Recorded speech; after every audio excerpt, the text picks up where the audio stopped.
कौन्ते कल्पक्षे सर्वभूतानि। हे कुंती के पुत्र, कल्पांत काल में सभी प्राणी मात्र मामिकाम प्रकृतिम यान्ति, मेरी प्रकृष्ट रचना में समा जाते हैं। कल्पादो अहम तानि पुनः विसृजामि, कल्प के आदिकाल से मैं उन्हें पुनः सृजन के लिए छोड़ता हूँ। कौन्ते कल्पक्षे सर्वभूतानि मामिकाम प्रकृतिम यान्ति, कल्पादो अहम तानि पुनः विसृजामि। भावार्थ, हे कुंती के पुत्र, कल्पांत काल में सभी देव दानव पशु पक्षी पेड़ पौधे आदि जड़ जंगम पदार्थ सहित प्राणी मात्र मेरी शिव समान पराज्योति हीरा प्लस लिंग रूप अपरा प्रकृति की प्रकृष्ट रचना परमाकाश रूप परमब्रह्म ज्योति में समा जाते हैं और कल्प के 16 कला सत्युगी आदिकाल से मैं शिव बाबा उन्हें पुनः अग्रिम कल्प की चतुर्युगी में सृजन के लिए छोड़ता हूँ। देह जो है वो प्रकृति का नीचा रूप है। क्या? प्रकृति के 2 रूप हैं, एक परा प्रकृति, एक अपरा प्रकृति। परा प्रकृति वो है जो परे ते परे स्टेज में रहने वाली। तो अर्जुन के रथ में दोनों प्रकार की प्रकृति है। परा प्रकृति जो अर्जुन की भ्रकुटी है, वो आत्मा वहां बैठी हुई है। प्रकृति क्यों नाम दिया? प्रकृष्ट कृति क्यों नाम दिया? प्रकृष्ट रूप से उसकी रचना की जाती है। जब भगवान इस सृष्टि पर आते हैं ना पुरुषोत्तम संगम युग में, तो उस मन बुद्धि रूपी आत्मा की प्रकृष्ट रूप से रचना करते हैं। क्या करते हैं? ऐसी रिपेयरिंग करते हैं कि वो आत्मा कैसी बन जाती है? इंद्रियों के प्रभाव से अतीत हो जाती। 11 इंद्रियां है ना, सबसे ऊंची इंद्रिय मन। हाँ, तो मन सहित जो 11 इंद्रियां हैं, उन 11 इंद्रियों को ऊपर कंट्रोल करने वाली आत्मा बन जाए तो उसको कहते हैं एकदम फर्स्ट क्लास बुद्धि रूपी आत्मा। तो जो आत्मा है ना, वो उसका ये भ्रकुटी में अकाल तत्व है, और वो उसे भी क्या कहेंगे? प्रकृष्ट कृति कहेंगे, रचना कहेंगे या नहीं कहेंगे? क्योंकि जितनी भी मनुष्य आत्माएं हैं या जितनी भी प्राणी मात्र की आत्माएं हैं, उन आत्माओं को प्रकृष्ट रूप से उनका निर्माण किया जाता है, पावरफुल बनाया जाता है या नहीं? आत्मा रूपी बैटरी डिस्चार्ज हो जाती है तो supreme soul heavenly God father आकर के ज्ञान की रोशनी से क्या करते हैं? चार्ज कर देते हैं। उन भगवान भगवती को भगवान भगवती कौन बनाता है? वो बनाता है जो अकेला है,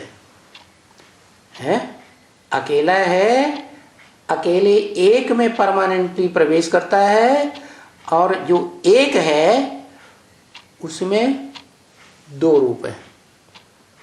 क्या 2 रूप? कौन कौन? आत्मभाव वाली परा प्रकृति, और दूसरी है देह भाव वाली अपरा प्रकृति, लिंग। तो उसमें जो लिंग रूप है, 5 तत्वों का संघात जड़त्वमय को धारण ही करे रहता है। यज्ञ के वो क्या नाम, भक्ति मार्ग के आदि में 2500 साल पहले जो विक्रमादित्य के मंदिर में सोमनाथ में जो बना था, वो लाल लाइट का पत्थर था और बीच में हीरा जड़ा हुआ था। वो हीरा शिव समान बनने की यादगार है, शिव नहीं है। क्या? शिव समान बनता है। प्रजापिता परम ब्रह्म क्या बताया? प्रजापिता का नाम क्या बताया? ब्रह्मा, बड़ा अम्मा, बड़े ते बड़ी अम्मा, जिससे बड़ी अम्मा परमाकाश कोई होता ही नहीं। तो वो परम ब्रह्म जो है तो प्रजापिता ही की ही सोल। वो प्रजापिता की सोल जिसकी लिंग रूप में पूजा होती है। पुरुष के लिंग की पूजा होती है कि स्त्री के लिंग की पूजा होती है? पुरुष लिंग की पूजा होती है ना। पुरुष में ही तो शिव भगवान बाप आते हैं ना। वही परम ब्रह्म, वही राम वाली आत्मा, वही शंकर जिसे कहो पुरुषार्थी रूप में, और वही शिव समान रूप धारण कर लेता है शिवलिंग का। सोमनाथ मंदिर में जो शिवलिंग दिखाया गया उसमें जो हीरा है वो शिव की यादगार नहीं है। हीरा तो पत्थर होता है। शिव पत्थर बुद्धि बनता है क्या? नहीं, देह धारण करने वाली आत्मा याद का पुरुषार्थ करते करते शिव बाप समान निराकारी ज्योति बिंदु बन जाती है। उसकी यादगार शिवलिंग में हीरे के रूप में पूजी गई थी सोमनाथ मंदिर में। और जो लिंग है वो है लाल लाल लिंग दिखाया जाता है। इसकी यादगार है? शरीर की यादगार है। लेकिन वो शरीर भी विनाशी है या अविनाशी है? विनाशी है। जो लिंग पूजा जाता है वो अविनाशी है या विनाशी है? अविनाशी लिंग है। वो जो लिंग है वो अविनाशी इसलिए है, वो लिंग में स्थिर रहने वाली वो लिंग रूप में स्थिर रहने वाली वो ज्योति बिंदु हीरो आत्मा, हीरा पार्टधारी जब निराकारी स्टेज में स्थिर हो जाती है, आत्मिक स्थिति में निरंतर आत्मा के रूप में स्थिर हो जाती है ज्योति बिंदु रूप में, तो उसे हाथ पांव नाक आंख कान की स्मृति रहती नहीं। इस संसार में जो आत्मा सत्य है, जिसका कभी विनाश नहीं होता, क्या महाविनाश में भी उसका विनाश नहीं होता। वो कालों का काल है, महाकाल है, जिसको कोई काल खा ही नहीं सकता। वो सारी दुनिया को खा जाता है,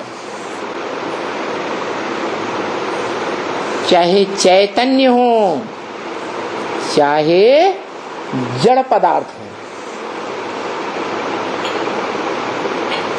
सब विनाश काल में जड़ और चेतन सब उसके अंदर समा जाते हैं। जिसके अंदर समा जाते हैं वो है शिवलिंग।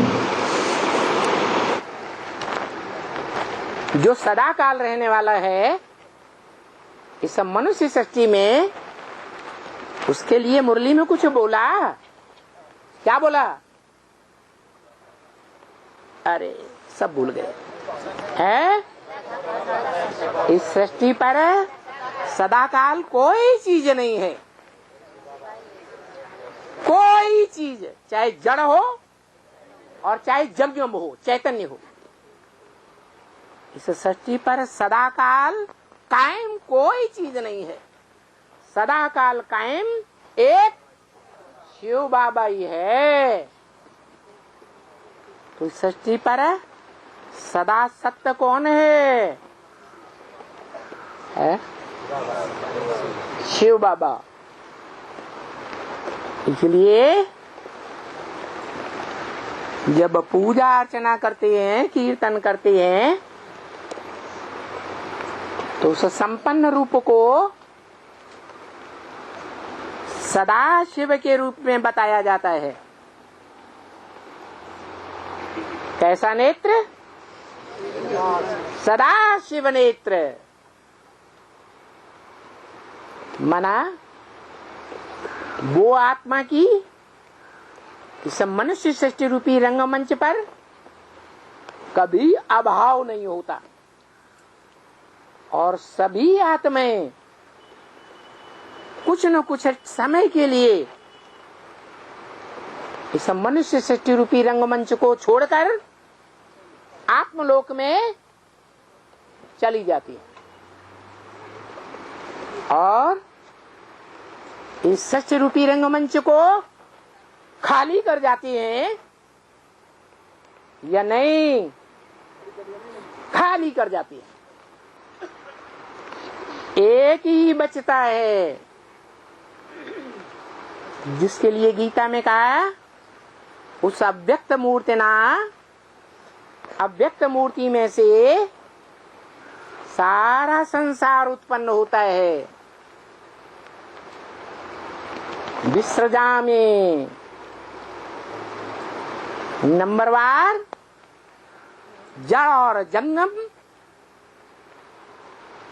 सबको छोड़ता हूं। सृष्टि के आदिकाल से ही छोड़ना शुरू हो जाता है।